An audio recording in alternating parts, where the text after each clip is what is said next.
Yeah, I'm Tom Hill, and I'm here from Windermere, Florida, with a 1937 Bugatti 57S. The S means Sauvage in French, which I probably butchered that, but it basically means lowered. And the 57S models were about 5 inches lower than a typical Bugatti Type 57. And they were intended to be race cars, so they had a lower center of gravity. In fact, so much so that the rear axle goes through the frame rather than under the frame. The front axle is just a dropped straight axle. But what Bugatti was famous for was their artistic chassis and engine designs.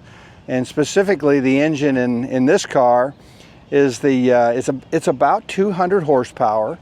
It does have a supercharger. Most of the superchargers were added to these engines after the cars were built, and therefore the nomenclature would be a 57SC, the C being for compressor. But the engines are basically pieces of art.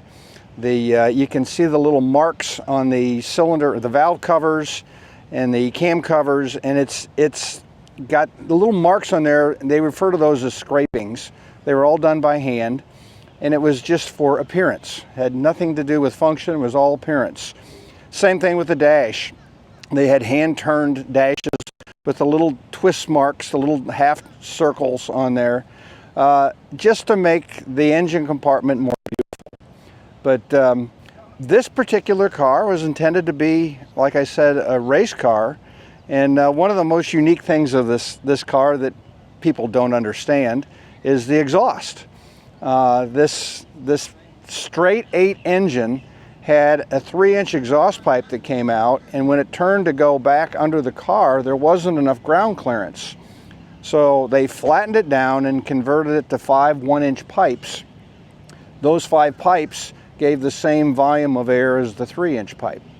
And so the back of the car, you'll see these 5 pipes coming out, which makes no sense at all until you understand what it was done for. But beautiful car. I mean, my wife refers to this car as Cruella de Vil because it looks like the car on 101 Dalmatians that Cruella drove. The difference is this is real. But anyway, that's our 57S Bugatti.